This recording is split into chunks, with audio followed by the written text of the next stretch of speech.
Soleram, soleram, soleram, anak yang manis, janganlah dicium, sayang kalau dicium, merah pipinya. Kampuangan jauh di Mato, Kunwangsan sebaku liliang, takkan ajo kawan-kawanan lamo, sangke basuh yang surya.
Assalamualaikum warahmatullahi wabarakatuh. Waalaikumsalam warahmatullahi wabarakatuh. Selamat siang. Siang. Bagaimana kabarnya? Alhamdulillah, luar biasa.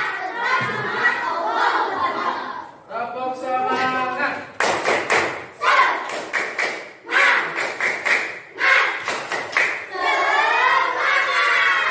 Ikan. Berenang, cari makan, sudah kenyang. Diam, 1, 2, 3, 4, diam. Ya, diam dulu semuanya. Anak-anakku yang sudah makan ada yang belum? Hari ini kita pelajaran apa? Pendidikan agama Islam lagi. Tadi kita sudah melaksanakan sholat apa? Alhamdulillah, sholat duha. Sholat duha itu baik apa tidak? Kalau bertengkar baik atau tidak? Kalian sudah bisa membedakan yang baik dan yang salah atau buruk ya. Hari ini Pak Yasin ya mau memberikan informasi atau mensosialisasikan tentang budaya positif sekolah ya. Budaya positif itu berarti yang apa? Yang baik apa yang jelek? Yang baik ya. Kira-kira kalau kita bareng-bareng melaksanakan budaya positif di sekolahan kita SD Negeri 01 Lumeneng ini, setuju atau tidak? Nah, dalam budaya positif ini kita akan membuat ya kelas kita menjadi ya kelas biar nyaman. Kalian menginginkan kelas yang seperti apa? Pak Yasin sudah membuatkan itu ya keyakinan kelas di tembok, nanti bisa ditempel ya. Kita akan membentuk keyakinan kelas anak-anak ya. Berarti keyakinan kelas itu kalian pingin kelas seperti apa? Kelas impian kalian seperti apa? Nanti kita sepakati bersama ya. Nanti caranya gimana? Ini Pak Yasin akan membagikan kertas ya. Gak usah diberi nama. Kalian tulis saja kelas impiannya kalian seperti apa. Contoh kelas impian itu berarti saling membantu antar teman ya kan? Ya, apalagi banyak ya. Nanti yang baik-baik kelas impiannya seperti apa? Biar kelas kita ya itu menjadikan kelas yang nyaman buat belajar. Bisa? Bisa. Kita bagikan satu-satu. Gak usah ditulis namanya ya. Boleh 1, boleh 2 ya. Silakan ditulis. Pinginnya kelas ini seperti apa? Apa kelas yang selalu apa ya? Belajar dengan apa? Silakan. Kalau merasa sudah, maju ke depan, tak kasih isolasi ini.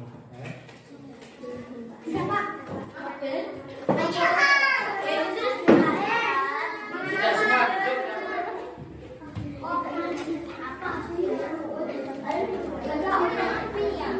Keyakinan kelas 4 SDN 01 Lumeneng ya. Ini hasil dari tulisan kalian sendiri, kita sepakati bareng-bareng, nanti kita laksanakan, setuju?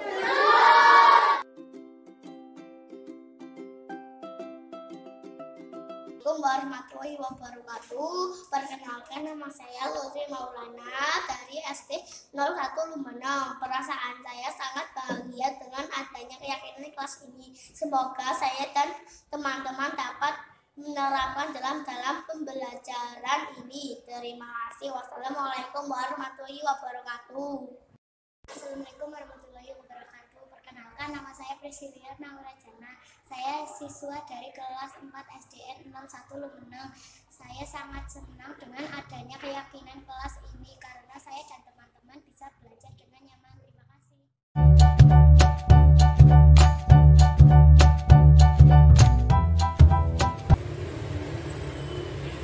Assalamualaikum warahmatullahi wabarakatuh.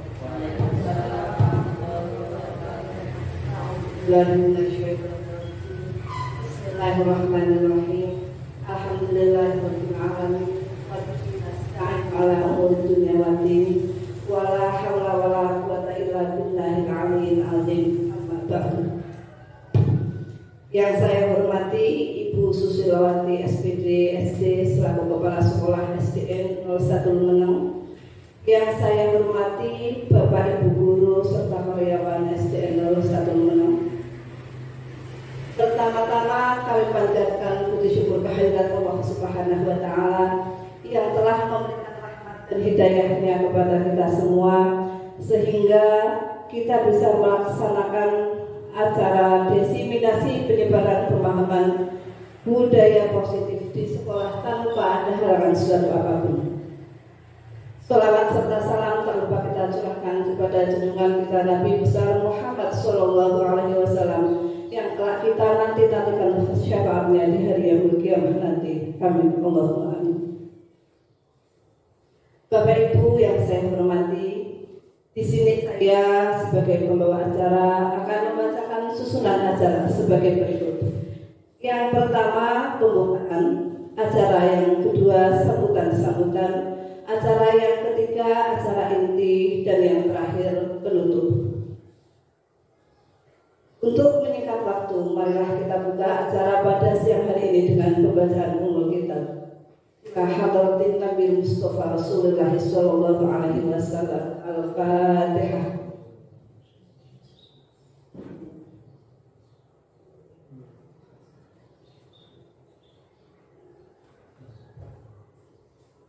Terima kasih atas pembacaan doanya. Semoga acara pada siang hari ini bisa berjalan dengan lancar tanpa ada halangan apapun. Amin. Untuk acara selanjutnya yaitu sambutan-sambutan. Sambutan yang pertama akan disampaikan oleh Ibu Susilawati SPD SD selaku Kepala Sekolah SDN 01. Kepada beliau kami persilahkan. Monggo Ibu. Assalamualaikum warahmatullahi wabarakatuh. Waalaikumsalam. Bismillah, alhamdulillah, la haula wala quwata illa billah, amma ba'd. Bapak Ibu semua yang saya hormati, marilah kita panjatkan puji syukur kehadirat Allah Subhanahu wa taala yang telah melimpahkan rahmatnya, taufik dan hidayahnya kepada kita semua, sehingga pada hari ini kita dapat melaksanakan aksi nyata CGP modul 4 diseminasi penyebaran pemahaman dan penerapan pengalaman budaya positif oleh Pak Ahmad Yasin SPDI. Yang kedua, semoga Sholawat dan salam tercurah kepada junjungan kita Nabi Agung Muhammad Sallallahu Alaihi Wasallam yang kita nantikan syafaatnya di yaumil qiyamah. Allahumma amin. Bapak Ibu semua yang saya hormati, saat ini kita akan mendengarkan paparan dari Bapak Ahmad Yasin SPDI yang kita harus mendengarkan dengan sungguh-sungguh. Kita nanti memberikan tanggapan, dan alhamdulillah di SD-SD yang lain tidak semuanya ada JGP, tapi alhamdulillah SD kita sudah ada, dan ini menjadi motivasi untuk guru-guru yang lain. Monggo dari sekarang kita persiapkan, karena dengan adanya JGP itu bisa untuk persyaratan yang lain, yang utamanya adalah menambah wawasan ilmu yang begitu sangat dibutuhkan untuk kita sebagai pendidik. Untuk itu, maka kita buka diseminasi ini dengan bacaan Bismillahirrahmanirrahim. Kita buka. Selanjutnya, demikianlah hanya sekilas, kami hanya membuka saja. Nantinya kita akan mendengarkan paparan dari Pak Ahmad Yasin secara jelas. Wabillahi taufik wal hidayah. Wassalamualaikum warahmatullahi wabarakatuh.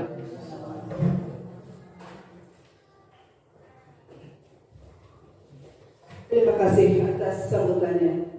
Untuk acara selanjutnya, yaitu acara ini yang akan disampaikan oleh Bapak Ahmad Yasin SPDI mengenai untuk memaparkan diseminasi penyebaran pemahaman budaya positif di sekolah. Bapak Ahmad Yasin.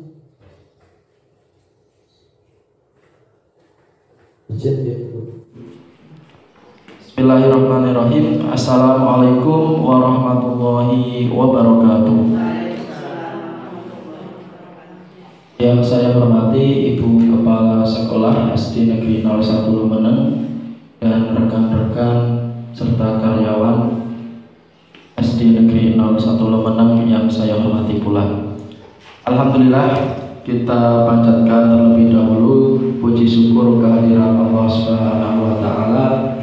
Pada siang hari ini kita akan melaksanakan yaitu salah satu program dari pendidikan guru penggerak Bapak Ibu, yaitu aksi nyata di modul 1.4. Sebelumnya di sini saya bukan bermaksud menggurui, di sini saya belajar, kita semua saling belajar, saling berkolaborasi ya Bapak Ibu. Perlu diketahui bahwa dalam program pendidikan guru penggerak itu akan menyelesaikan 3 modul, dan setiap modul itu ada 4 subnya. Jadi misal modul 1 ada sub 1.1, 1.2, dan ini yang terakhir dari modul 1 yaitu sub modul yang 1.4 berupa aksi nyata. Jadi apa yang sudah saya dapatkan selama ini ya itu harus disebarkan ilmunya ya, pemahamannya kepada rekan-rekan di sekolah masing-masing. Itu untuk pembuka saja. Nah, sini ya Bapak Ibu, salam dan bahagia Bapak Ibu guru SD Negeri 01 Lumeneng. Mari belajar bersama, berkolaborasi, saling mendukung demi mewujudkan budaya positif sekolah kita tercinta, yaitu di SD 01 Lumeneng. Yang perlu saya sampaikan intinya adalah pada kesempatan siang hari ini tentang materi modul 1.4 budaya positif ini adalah yang pertama tentang perubahan paradigma belajar Bapak Ibu.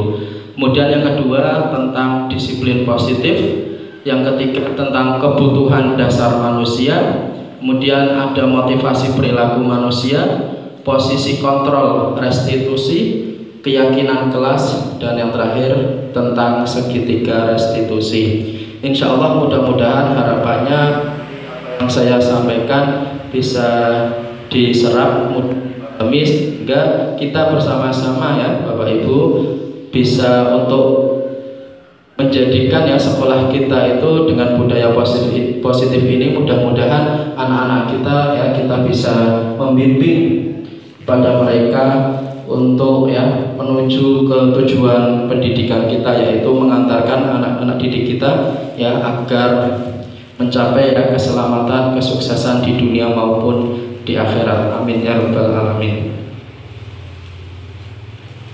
Nah, sebelum ke materi Bapak Ibu, saya mohon di sini kita ya untuk relaksasi terlebih dahulu. Sadari saat di sini dan sekarang arahkan perhatian Anda dengan rasa ingin tahu, keterbukaan dan kebijaksanaan.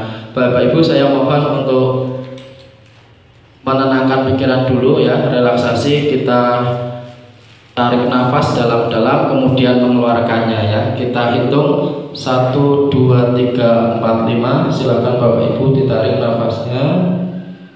6, 7, 8, 9, 10 dihembuskan. Sekali lagi ya, 1, 2, 3, 4, 5 ditarik nafasnya, 6, 7, 8, 9, 10 dikeluarkan.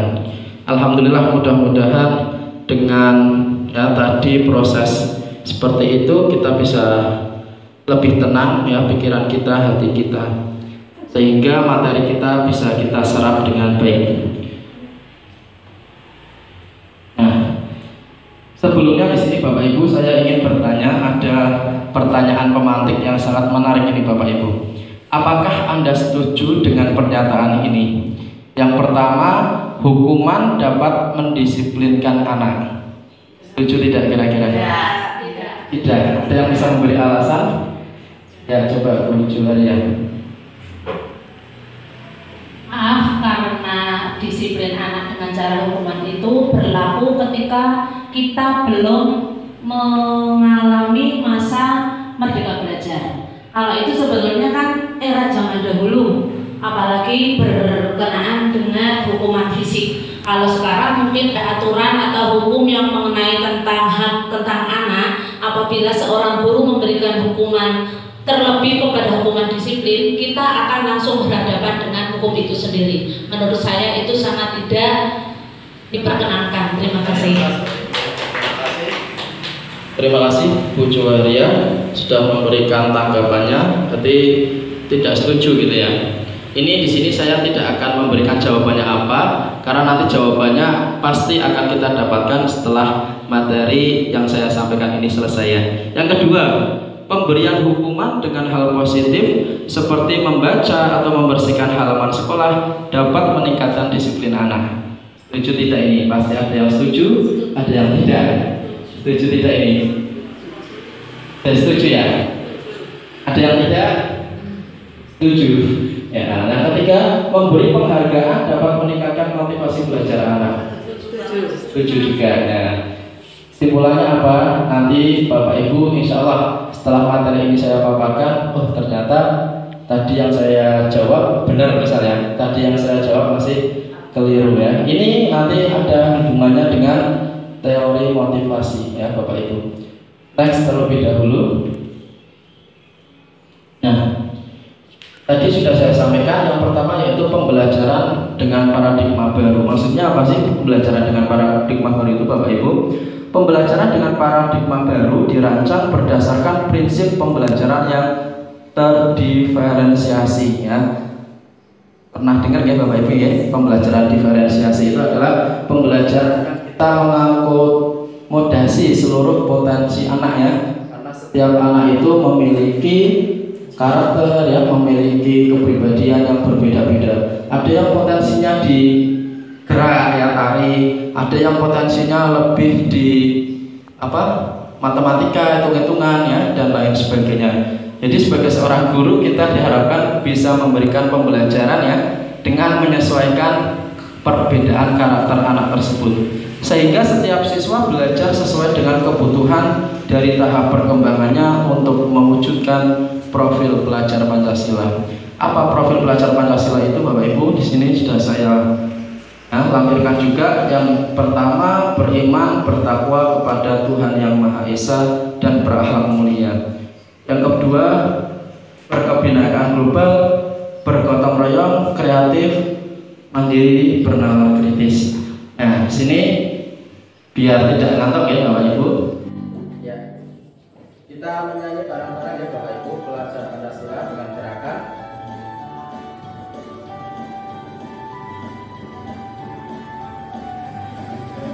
Pancasila beriman dan bertakwa pada Tuhan Yang Esa dan berakhlak mulia, berkebinekaan global, gotong royong mandiri, kreatif, Tuhan bernalar kritis. Pancasila beriman dan bertakwa pada Tuhan Yang Esa dan berakhlak mulia, berkebinekaan global, gotong royong mandiri, kreatif, Tuhan bernalar kritis. Itu untuk profil pelajar Pancasila. Jadi di kurikulum Merdeka itu memang tujuan intinya adalah ya kita mencetak seorang murid yang pelajar Pancasila tadi, beriman dan bertakwa kepada Tuhan Yang Maha Esa, berakhlak mulia, ya, kemudian berkebinekaan global, ya, kemudian mandiri, kreatif, gotong royong, sama bernalar kritis ya. Ini tentang perubahan paradigma teori kontrol yang perlu saya sampaikan Bapak Ibu. Ilusi kontrol ya. Ilusi itu nyata atau tidak Bapak Ibu? Tidak ya ilusi. Nah, di sini perlu kita pahami bersama bahwa guru mengontrol murid ya, itu ternyata ya, ilusi. Ilusi bahwa kritik dan membuat orang merasa bersalah dapat menguatkan karakter, itu juga ilusi. Yang ketiga, ilusi bahwa semua penguatan positif, efektif dan bermanfaat. Ya, ketika kita memberikan suatu penghargaan biasanya bisa gitu ya. Tapi motivasi anak bukan intrinsik ya, tapi ekstrinsik dari luar. Dan itu bertahan tidak lama biasanya ya. Anak akan mengulangi ya kembali kalau ada penghargaan atau pemicunya yang positif ya. Jadi itu sekedar ilusi. Kemudian ilusi bahwa orang dewasa memiliki hak untuk memaksa ya. Jadi kita sebagai seorang guru ya biasanya kita memaksa murid kita ya. Itu ya dalam teori kontrol ini ya hanya sekedar ilusi saja. Nah, kemudian perlu kita ketahui juga Bapak Ibu, siapa sesungguhnya yang memiliki kontrol ya. Dalam stimulus respon kita mencoba mengubah orang agar berpandangan sama dengan kita ya. Padahal di dalam teori kontrol itu kita berusaha memahami pandangan orang lain tentang dunia. Intinya adalah kita tidak bisa memaksa ya anak itu sesuai dengan pemikiran kita, kemauan kita gitu ya. Perilaku buruk dilihat sebagai suatu kesalahan. Ketika kita melihat anak didik kita melakukan suatu kesalahan ya, suatu hal yang nggak baik, langsung kita justice gitu ya, ataupun langsung kita hukum ya. Padahal di dalam teori kontrol semua perilaku memiliki tujuan ya. Kita harus mengetahui kenapa anak tersebut melakukan hal tersebut. Pasti ada penyebabnya ya Bapak Ibu. Orang lain bisa mengontrol saya, padahal yang dalam teori kontrol itu adalah hanya Anda yang bisa mengontrol diri Anda. Maksudnya apa? Ketika ini ya lebih ke motivasi ekstrinsik tadi ya, karena ada pujian, karena ada penghargaan itu dari luar ya. Tapi kalau dalam teori kontrol itu ya itu lebih ke motivasi intrinsiknya. Kita memberikan ya suatu pelajaran biar anak itu oh iya sadar sendiri ya. Itu di dalam teori kontrol. Anak yang bisa mengontrol dirinya sendiri ya, bukan orang lain. Kemudian saya bisa mengontrol orang lain dalam stimulus respon. Dalam teori kontrol itu adalah Anda tidak bisa mengontrol orang lain. Ya, kita melihat anak didik kita ramai dan lain sebagainya ya. itu ya bagaimana kita sebagai seorang guru itu biar nanti menumbuhkan kesadarannya anak tersebut sehingga motivasi intrinsiknya yang tumbuh ya. Kalau kita mungkin mengingatkan, memberi hukuman ya, itu anak akan berhenti tapi pasti akan mengulanginya lagi. Benar ya Bapak Ibu ya? Itu karena hanya bukan motivasi intrinsiknya. Pemaksaan ada pada saat bujukan gagal. Kita sudah menasihati anak nggak mau, kemudian kita ya dengan kemauan kita yang memaksa anak untuk melakukan apa yang kita inginkan, yang itu dalam stimulus respon, dalam teori kontrolnya, kolaborasi dan konsensus menciptakan pilihan-pilihan baru. Kita di situ akan mengajarkan anak diajak berdiskusi gitu ya, biar anak itu sadar ya akan kesalahannya.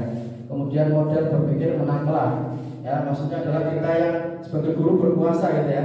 Padahal ya dalam teori kontrol berpikir menang. Bagaimana kita bisa memberikan kesadaran biar anak itu ya bisa mengakui kesalahannya, kemudian muncul motivasi intrinsiknya, oh ya ternyata ini salah, sehingga ya itu akan jangka panjang untuk mengulangi kesalahannya itu kecil ya dibanding dengan kita yang tadi memberikan hukuman ya, atau sejenisnya. Next, lanjut. Nah, apa sih Bapak Ibu yang dimaksud dengan disiplin positif? Disiplin positif ya dalam budaya kita, makna kata disiplin biasanya apa Bapak Ibu? Disiplin ya dimaknai menjadi sesuatu yang dilakukan seseorang pada orang lain untuk mendapatkan kepatuhan ya. Kita cenderung menghubungkan kata disiplin dengan ketidaknyamanan ya. Sebagai contoh misal disiplin berkendara ya, mungkin kita harus memakai helm, memakai apa, kira-kira Bapak Ibu nyaman tidak ya? Kemudian sebagai pendidik tujuan kita adalah mewujudkan murid yang mempunyai disiplin diri sehingga mereka bisa berperilaku dengan mengacu pada nilai-nilai kebajikan universal dan memiliki motivasi intrinsik bukan ekstrinsik ya. Sebagai contoh ini saya akan tambahkan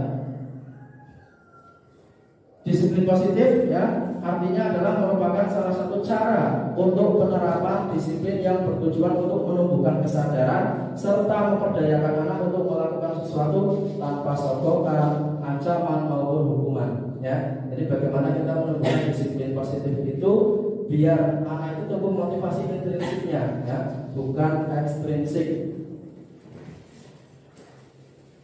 Nah, berkaitan dengan tadi Bapak Ibu, berkaitan dengan teori kontrol, kemudian motivasi anak melakukan sesuatu, itu kita sebagai guru harus memahami ini ya, kebutuhan dasar manusia. Yang pertama yaitu bertahan hidup. Sebagai contoh, makan, minum, tempat tinggal dan lain-lain.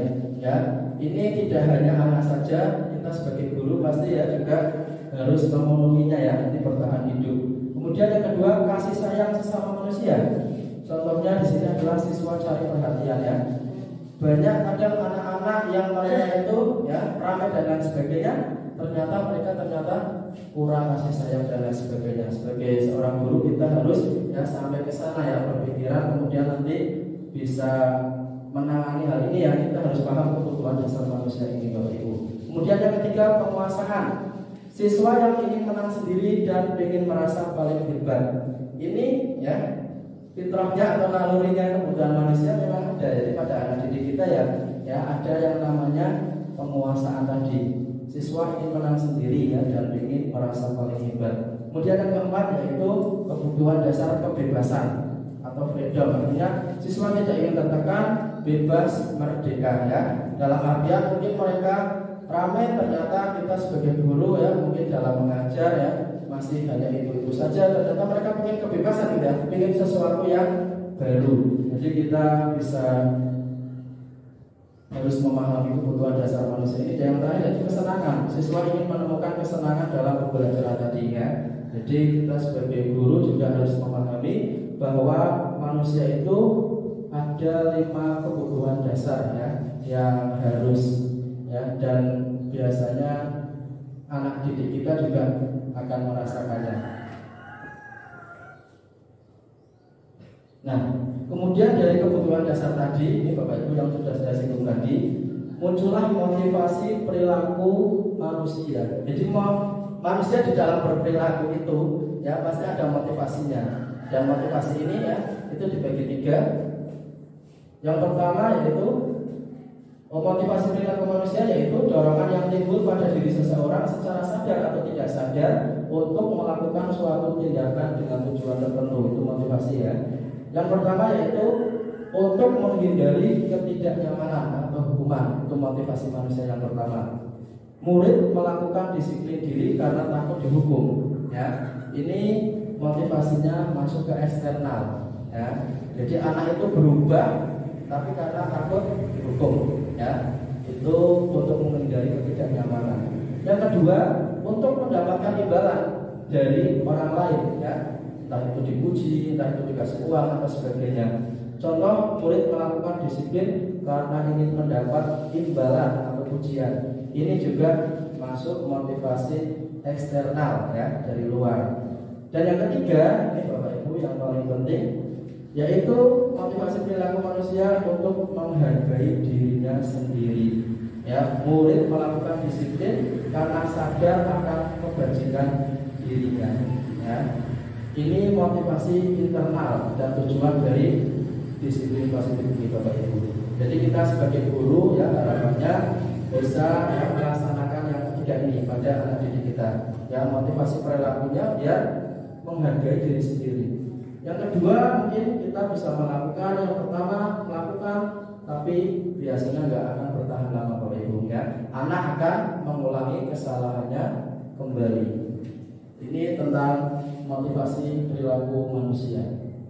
Nah, apa konsep disiplin dengan identitas gagal? Ya, ini bedanya, ya, nanti ada hukuman, ada penghargaan, nanti ada restitusi, Bapak Ibu. Ini yang pertama, hukuman, ya. Cirinya itu biasanya menyakitkan, tidak nyaman, murid takut, sifatnya memaksa, murid akan menyembunyikan kesalahannya, ya, karena takut dihukum, dan murid menjadi rendah diri ketika dihukum di depan teman-temannya, gitu ya.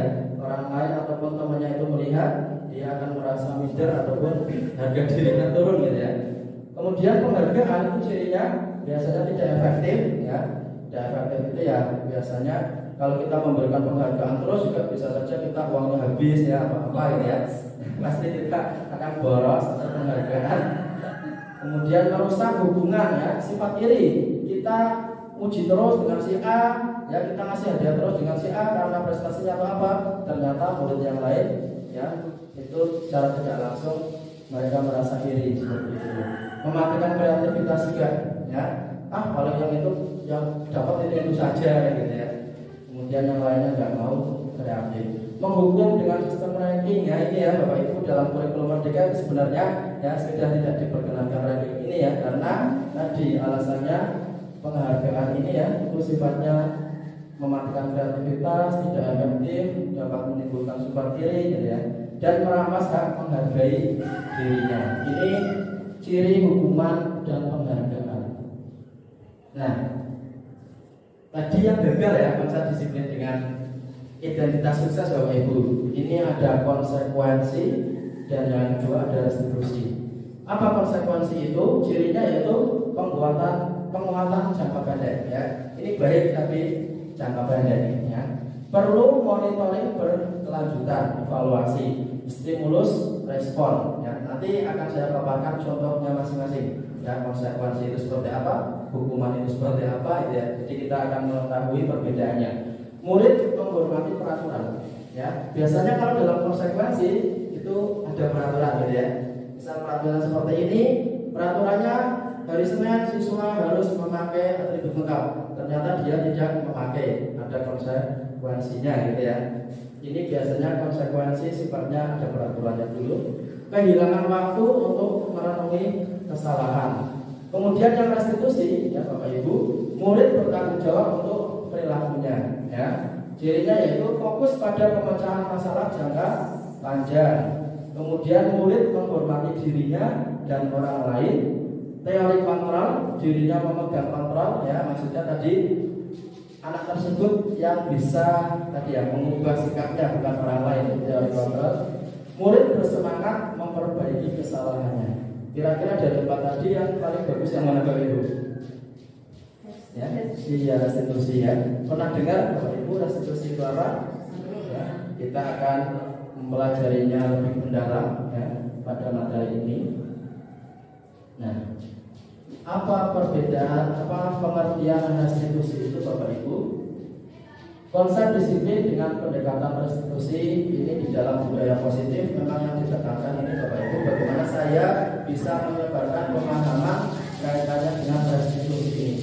Restitusi adalah sebuah cara menanamkan disiplin positif pada murid Bapak Ibu.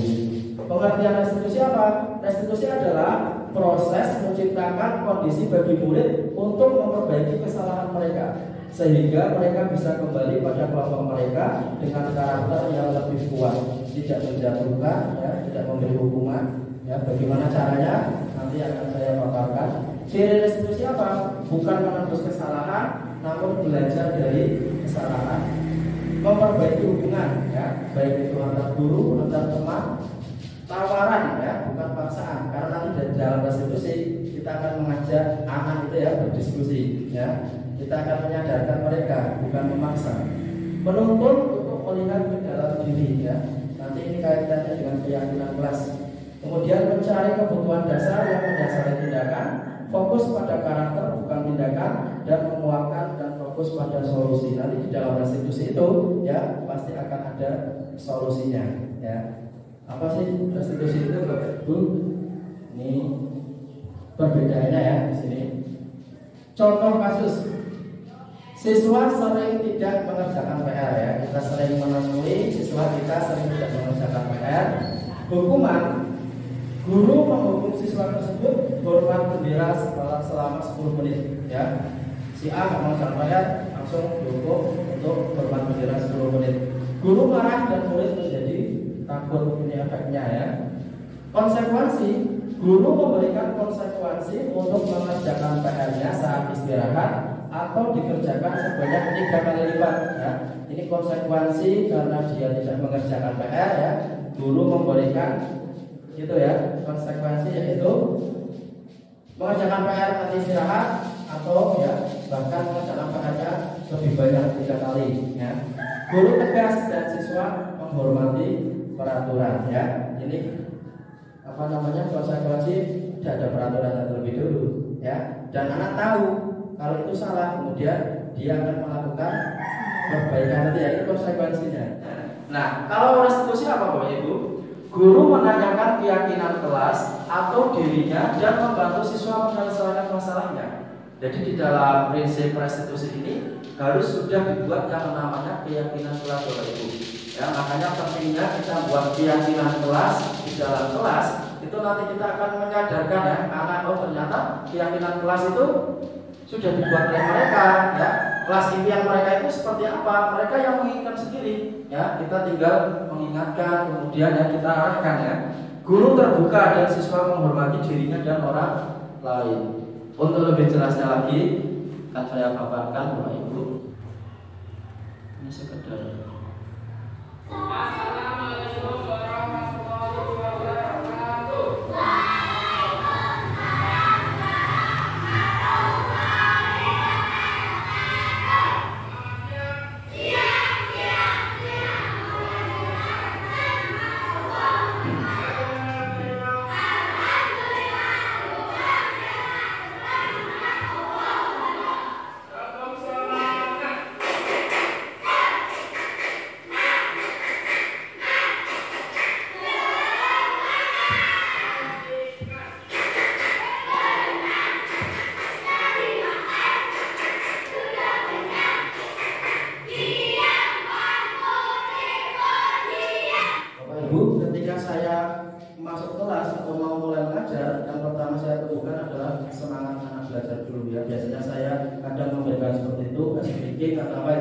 Intinya biar anak tumbuh semangat terlebih dahulu, ya. Kalau anak sudah senang dengan kehadiran kita, insya Allah akan kita arahkan kemana, ya, anak pasti akan mau, ya. Ini saya langsung ke keyakinan kelasnya saja Bapak Ibu.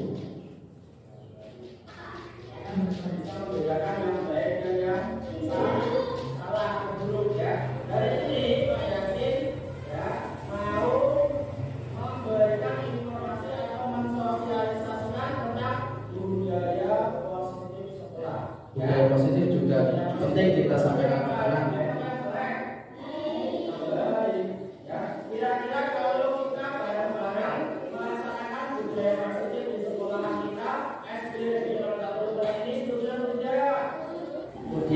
bagikan, anak biar menulis.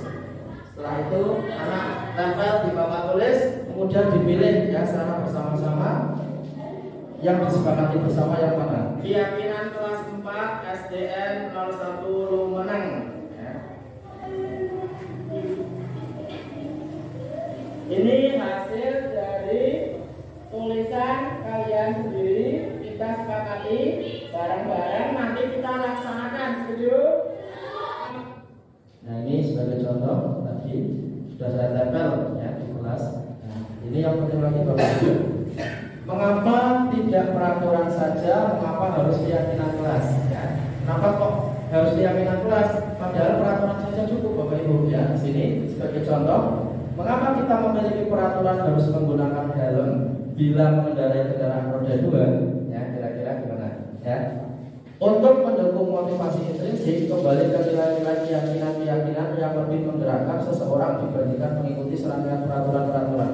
Kalau kita hanya meyakini bahwa menggunakan helm itu bagian dari peraturan, ya, biar tidak kena tilang dan apa ya, itu motivasinya lebih ekstrinsik. Tapi kalau kita meyakini dengan memakai helm, gitu ya, kita meyakini untuk nilai-nilai universal keyakinannya apa? Keselamatan, ya, keamanan, ya, itu insya Allah motivasinya intrinsik. Ini sebagai contoh. Ya, harus memakai baju, misal kalau Senin seragamnya merah putih, gitu ya. Anak kalau hanya mengikuti peraturan, ya, mereka motivasinya intrinsik. Tapi kita kalau menumbuhkan kesadaran merah putih itu memang digunakan hari Senin, gitu ya. Itu motivasinya intrinsik. Nah, ini kira-kira yang mana Bapak Ibu dan kesepakatan kelas A, B, atau C? Kami guru dan murid yang saling menyayangi, kami murid yang semangat belajar, apa kami murid yang peduli dengan teman-temannya? Bedanya apa kira-kira ini? Bagus sekali Bapak Ibu ya. Ada yang bisa? Subjeknya coba lihat. Ya. Yang B itu hanya murid, yang C itu juga hanya murid, tapi yang A ya guru dan murid. Maksudnya Bapak Ibu, bahwa di dalam membentuk keyakinan kelas ya itu harus ada kesepakatan ya antara guru dan murid, ya tidak bisa berjalan sendiri ya.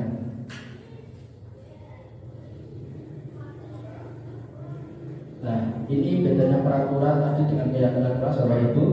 Peraturan selalu kembalikan buku ke tempatnya, ya.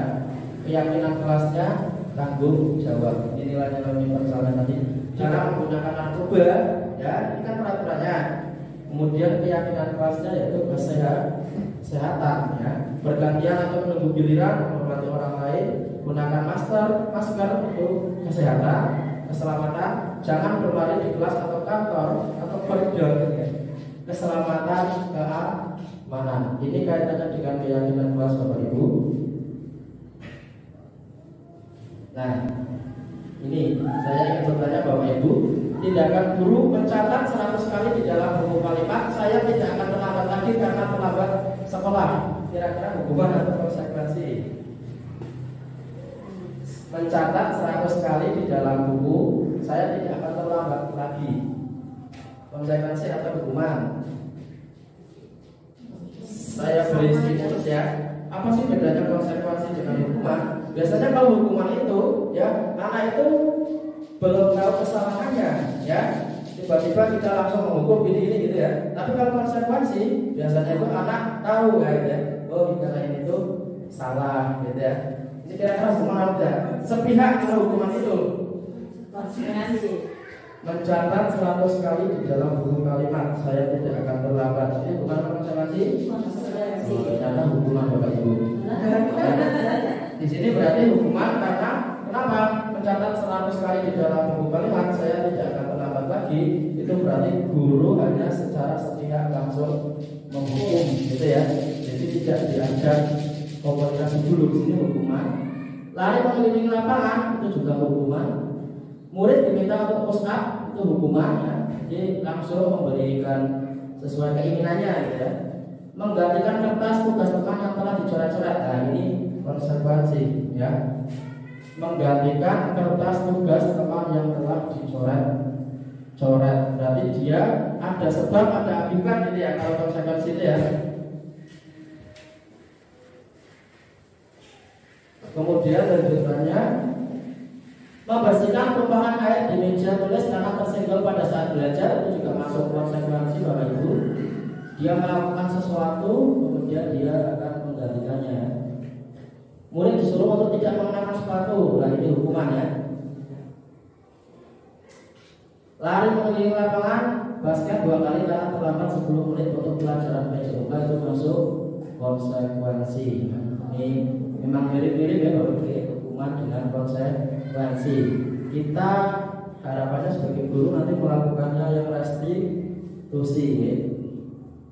Nah ini yang perlu kita pahami juga, ada 5 posisi kontrol sebagai guru Bapak Ibu. Kira-kira kita masuk yang mana ya? Yang pertama yaitu penghukum ya. Guru berkata, kalau kamu tidak melakukannya, awas ya, rasakan. Itu sebagai penghukum. Hasilnya apa? Anak akan memberontak, menyalahkan orang lain dan berbohong, takut ya. Murid berkata, biarkan saja, nanti juga marah-marah lagi gitu ya. Dampak pada murid akan mengulangi kesalahannya. Ini yang pertama, tipe penghukum. Yang kedua, membuat orang merasa bersalah Bapak Ibu. Kamu seharusnya, kamu sudah tahu ibu lelah sekali mengatakannya, ibu stres gitu ya. Jadi kita serasa membuat mereka itu ya merasa bersalah gitu ya. Hasilnya apa? Menyembunyikan, menyangkal, berbohong juga ya. Kemudian murid berkata, maafkan saya ya. Hanya seperti itu mereka merasa rendah diri. Itu yang kedua. Yang ketiga, posisi kontrol sebagai teman ya. Ayolah lakukan demi ibu. Masa kamu tidak mau? Ingat tidak ibu pernah bantu gitu ya. Jadi seolah-olah kita mengajak seperti temannya. Hasilnya apa? Ketergantungan ya. Kemudian murid berkata, saya pikir bapak ibu teman saya, ternyata begitu gitu ya. Jadi ketika kita mengajak seperti jadikan teman, di satu sisi ketika kita serius gitu ya, dia menganggap seperti teman juga gitu ya.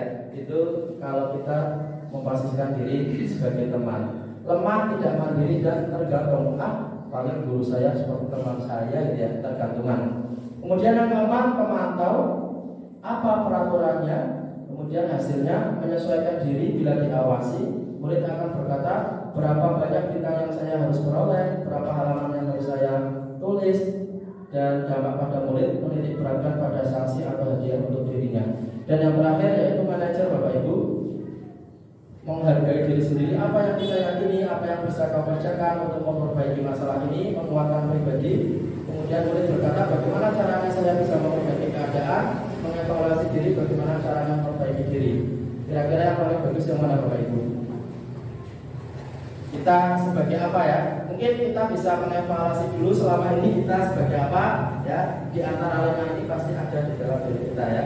Nah harapannya setelah ini Bapak Ibu, kita bisa masuk ke ini 2 ini ya, pemantau ataupun manajer. Dan yang paling bagus adalah kita sebagai guru itu posisi kontrolnya adalah sebagai manajer ya. Apa yang kita yakini, kita kembalikan lagi ke keyakinan kelas tadi ya. Apa yang kita yakini, kamu mau jadi murid seperti apa sih gitu ya, ingin sukses tidak dan lain sebagainya ya. Kemudian murid pasti nanti akan ini mengevaluasi diri dan berusaha memperbaiki dirinya ya. Ini tentang 5 posisi kontrol. Nah Bapak Ibu, ini sedikit restitusi yang sudah saya praktekkan ya. Ada 3 tahap. Yang pertama yaitu menstabilkan identitas, kemudian validasi kebutuhan, dan yang terakhir menanyakan keyakinannya.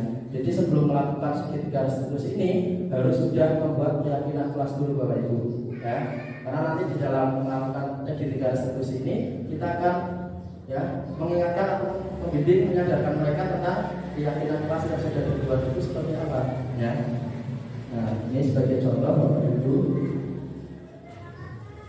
menstabilkan identitas untuk membuat anak yang merasa gagal karena berbuat salah menjadi positif terhadap dirinya. Biasanya guru akan berkata, berbuat salah itu hal yang manusiawi.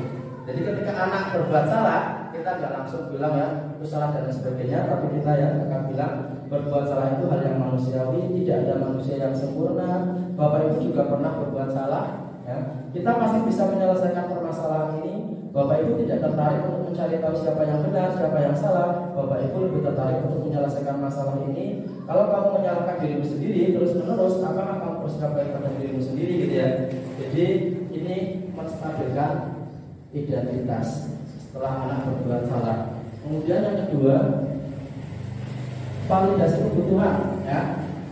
Membantu siswa mengenali kebutuhan yang ingin dipenuhinya ketika melakukan kesalahan itu. Pada dasarnya setiap tindakan manusia tujuannya adalah memenuhi kebutuhan ya Bapak Ibu ya. Anak berbuat seperti itu pasti ada tujuannya. Guru akan berkata, kamu bisa saja melakukan hal yang lebih buruk, tapi kamu tidak melakukannya, gitu ya. Anak akan merasa, iya benar ya. Kamu pasti punya alasan mengapa melakukan seperti itu. Apa yang penting bagi kamu? Ya, kamu boleh tetap berusaha menjaga sikap itu, tapi tambahkan sikap yang lain. Maukah kamu belajar cara lain untuk mendapatkan yang kamu butuhkan tanpa harus memukul? Apakah kamu bisa melakukan dengan lebih baik besok? Ini contoh dari validasi kebutuhan. Dan yang terakhir, menanyakan keyakinan. Anak melihat kesalahannya dihubungkan dengan norma sosial dan nilai-nilai yang mendasari manusia berinteraksi dengan orang lain. Guru akan berkata, apa nilai yang kita percaya di kelas? Nanti ya setelah kita membuat keyakinan kelas, maka kita yang terakhir yaitu menanyakan keyakinannya. Ya, saya membuat 2 skenario permasalahan.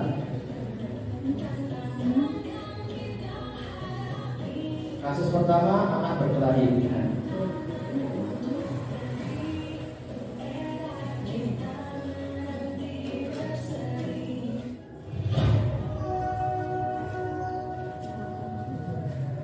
Kita akan manggil anak tersebut ya, kita bicara.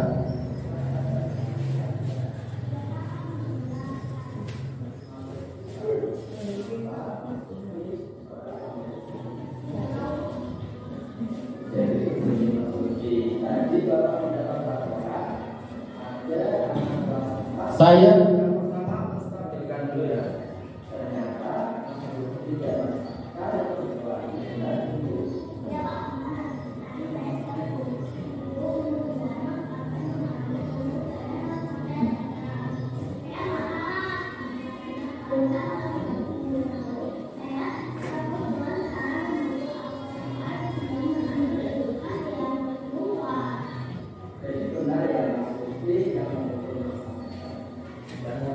Identitas kita mendukung anak ya secara tidak langsung.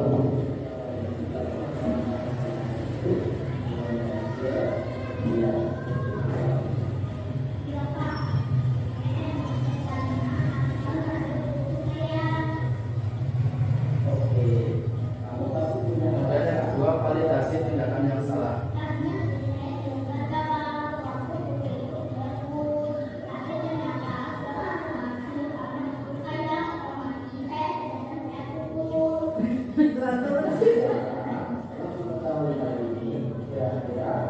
Dan terakhir menanyakan keyakinan kelas.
Kita akan mengambil ya kesimpulan tadi apa Bapak Ibu. Ketika anak berbuat salah ya, kita panggil, kemudian di situ kita akan beranjak berdiskusi Bapak Ibu. Ya, kita yang pertama lakukan adalah menstabilkan kesalahannya ya. Jangan langsung menjustis gitu ya. Pak Yesus juga pernah melakukan seperti itu ya. Kemudian secara tidak langsung nanti kita akan memberikan bimbingan dan pengarahannya dengan tadi yang kedua validasi kesalahannya. Kira-kira melakukan seperti itu baik tidak gitu ya, melanggar tidak gitu ya. Kemudian terakhir yaitu keyakinan kelasnya tadi ya, melanggar keyakinan kelas tidak melanggar. Apa yang harus dilakukan nanti anak insya Allah ya secara tidak langsung mereka akan sadar gitu ya. Ini yang namanya restitusi Bapak Ibu.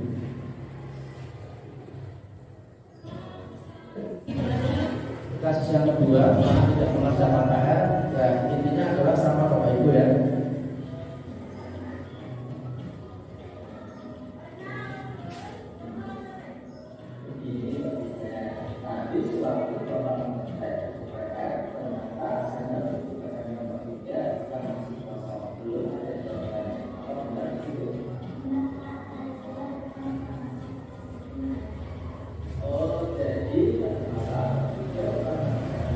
Ini anak lebih memilih bermain HP, tidak mengerjakan PR ya.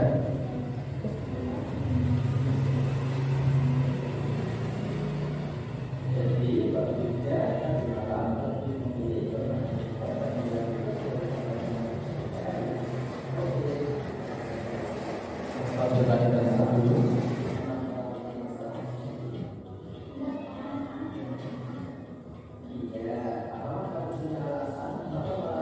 kemudian kita tanyakan mengapa melakukan seperti itu. Ternyata dia nggak paham ya, gurunya menyampaikan ya, sehingga dia lebih memilih bermain saja.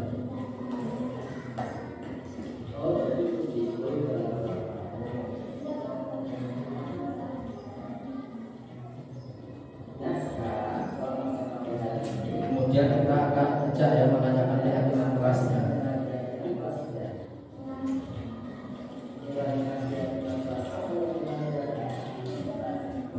Tidak disiplin dan tidak bertanggung jawab.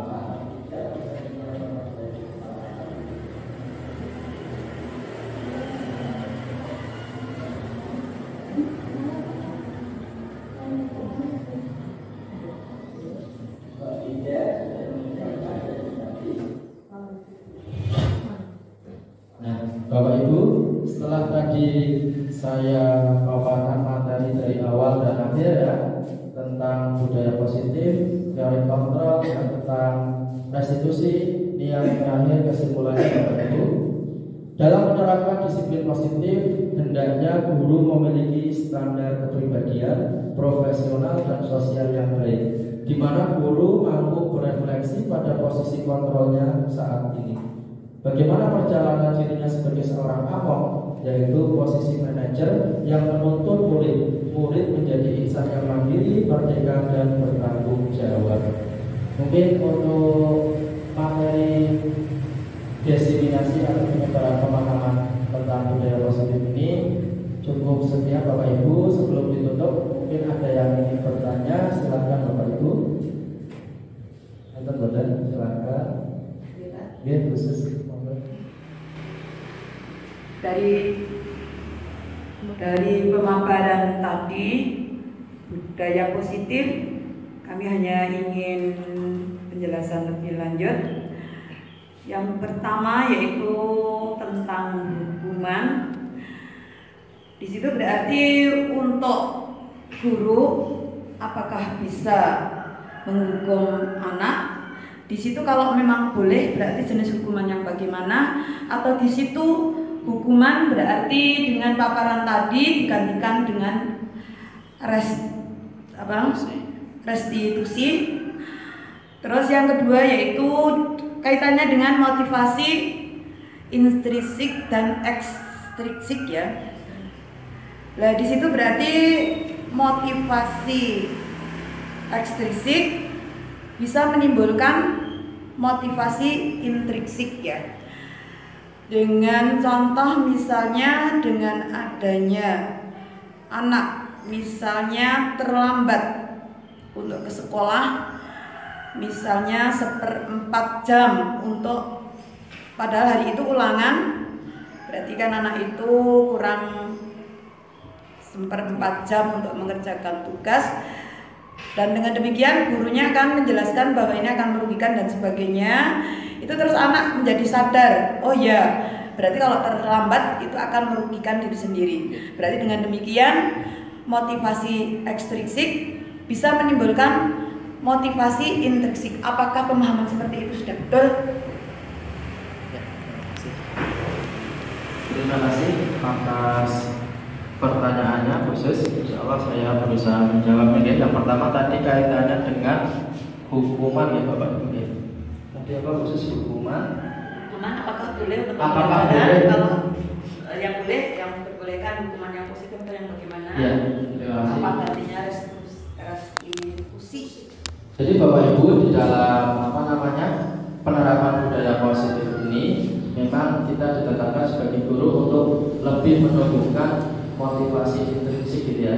Jadi seperti tadi yang sudah saya paparkan, hukuman itu ternyata efeknya ya, yang nggak baiknya juga banyak ya. Salah satunya tadi bisa merendahkan harga dirinya gitu ya. Kemudian kadang anak menjadi sakit hati gitu ya. Kemudian bahkan yang diingat-ingat ketika dia sudah lulus atau apa, gurunya pernah menghukum apa gitu ya. Jadi ada beban mentalnya juga. Jadi harapannya di dalam kurikulum Merdeka ini ya, itu kita sebagai guru itu sudah jangan lagi lah kita untuk menerapkan hukuman lagi khusus ya. Walaupun memang kan ada yang namanya hukuman positif tadi ya, anak suruh baca gitu ya, anak suruh apa, itu secara tidak langsung ya mungkin sesekali kita bisa melakukan seperti itu, tapi dampaknya pasti tidak jangka panjang Bapak Ibu ya. Hanya sebentar saja ya, pasti anak itu tidak mengulanginya karena tapi motivasinya adalah ekstrinsik tadi. Jadi kita sebagai guru itu ya yang diharapkan dari pemaparan saya ini, mari kita bareng-bareng biar menumbuhkan motivasi intrinsik siswa. Ya, itu dia khusus ya. Jadi memang tadi yang ekstrinsik tadi bisa mengarahkan intrinsik gitu ya, tapi jangka pendek khusus. Jadi untuk jangka panjangnya akan lebih bagus kita tadi konsekuensi ataupun restitusi ya. Ya kalau kita bisa lebih bagus adalah yang restitusi. Nah, tadi terus selanjutnya apa itu khusus? Berarti kalau demikian hukuman sekarang berarti bisa diganti dengan restitusi ya. Dengan guru dan murid, berarti di situ ada diskusi. Terima kasih. Jadi saya mengajak teman-teman yang belum buat keyakinan kelas, mari ya dibuat terlebih dahulu untuk keyakinan kelas. Keyakinan kelas itu dibuat dari kesepakatan bersama dulu Bapak Ibu di kelas. Ingin kelasnya seperti apa gitu ya. Kemudian kalau anak melakukan kesalahan kita luangkan waktu untuk mengajaknya untuk berdiskusi, sehingga kita mengingatkannya tadi menstabilkan identitas, validasi kesalahan, sama yang ketiga yaitu prosesnya adalah menanyakan keyakinan kelasnya. Mudah-mudahan melalui ini ya kita sebagai bagian dari guru ya itu ingin mengubah anak biar bisa belajar dari kesalahannya sendiri. Mungkin itu saja ya Bapak Ibu, terima kasih atas responnya. Setelah ini saya kembalikan ke moderator ya. Kurang lebihnya mohon maaf ya. Mari kita saling belajar, berkolaborasi ya untuk memajukan pendidikan ya yang lebih baik lagi, terutama kita di SD Negeri 01 Lumenang ini. Kurang lebihnya mohon maaf. Wassalamualaikum warahmatullahi wabarakatuh. Atas pemaparannya dari Bapak Ahmad Yasin SPDI, semoga bisa bermanfaat dan menambah pengetahuan bagi kita semua, dan kedepannya kita bisa menjadi guru yang lebih baik lagi. Di sini saya sebagai pembawa acara mohon maaf apabila ada kata-kata yang tidak berkenan, dan marilah kita tutup acara pada siang ini dengan membaca Alhamdulillah. Assalamualaikum warahmatullahi wabarakatuh. Waalaikumsalam.